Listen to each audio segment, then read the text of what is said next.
Суроо жооп рубриканы улантабыз. Facebook аркылуу Айбек Шамшыкеев суроо узатты. Кантип уурдап, кантип байганыңарды айтып, чисто сердечно признание кыла бергиле. Еще саясий сойкулуктан кеп козгой бериш керек. Башка кайсы ишиңер менен мактанат элеңер уялбай деп ушундай суроо бериптир.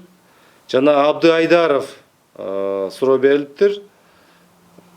Саясатка аралашып, элдин убалына калганыңарды качан сезет экенсиңер, пактакорлор деп суроо бериптир. Урматтуу Айбек Шамшыкеев жана Абды Айдаров, мен сиздерге кайрылат элем. Берилген суроолорго жооп бергенге даярмын. Мен андан качпайм. Массалык маалымат өкүлдөрүн дагы чакырат элем. Диалог курганга, ачык суроо жооп бергенге мен даярмын. Анткени жогоруда айтылган суроолор мен үчүн өтө жакшы суроо деп эсептейм. Анткени мени курчутат. Өзгөчө кырдаалдар министрлигинде 3 ай 20 күн иштегенимди эске албаганда, мамлекеттик бийлик кызматта мен иштеген эмесмин. Коррупцияга аралашкан эмесмин. Аралашпайм дагы.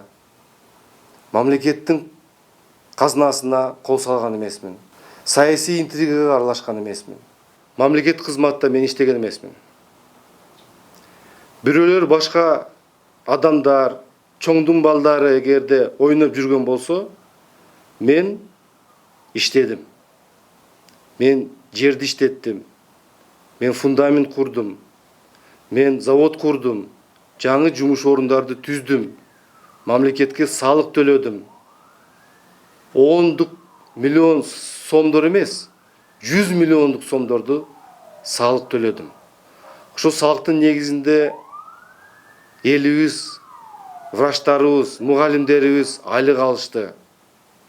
Соцфондко акча төлөдүк. Соцфонддон биз төлөгөн акчадан пенсионерлер пенсия алышты. Ага карабастан биз бир заводду куруп эле чектелбей, биз бир топ заводдорду куруп, чоң-чоң мамлекетке салымдарды кошконубуз, биз андан уялбайбыз. Саясатка келгенден кийин биз мактана турган иштерибиз абдан көп. Сиз балким аны көрбөй атасыз. Бирок сиз угуп алсаңыз жакшы болот, анткени сиз белгилүү журналистсиз. Ошол мен айтканымды тагыраак жазып койсоңуз, мен ойлойм, сиз дагы жардам бересиз мага. Биз кылган жумуштарыбыз саясатта жүргөн мезгилде. Мына мисалы машина тракторный станция. Бул мамлекет деңгээлиндеги программа болду. Бүгүн мамлекет токтом негизинде дыйкандарга машина тракторный станцияларды уюштуруп берип атат. 2 жылдын ичинде мамлекет тарабынан 105 МТС ачылды. Түндөсү жүрсөңүз, көчөлөр жарык менен камсыз болуп, мына жарык шаар деген долбоорубуз мамлекетте бүгүнкү күндө жарыктандыруу маселеси абдан жакшы иштер алып кетип атат. Мына өз жүрөгүң сакта деген долбоорубуз бар эле. Бүгүнкү күндө ал да мамлекеттик долбоорго айланды. Мобилдик клиника деген долбоор ишке ашып атат. Ветеринардык врачтын статусун биз көтөрө алдык. Бүгүнкү күндө бир дагы аймак ветврачтын көзөмөлсүз болбой калды.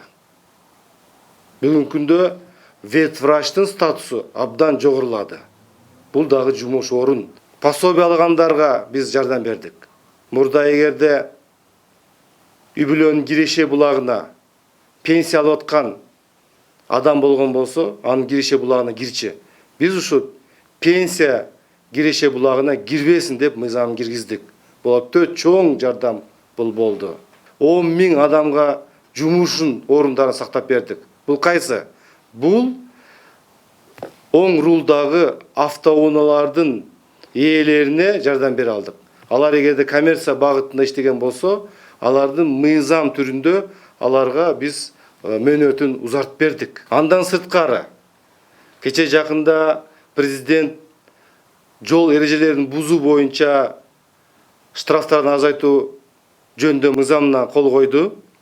Бул мыйзам долбоорун биз биринчилердин демилгечи болуп чыкканбыз.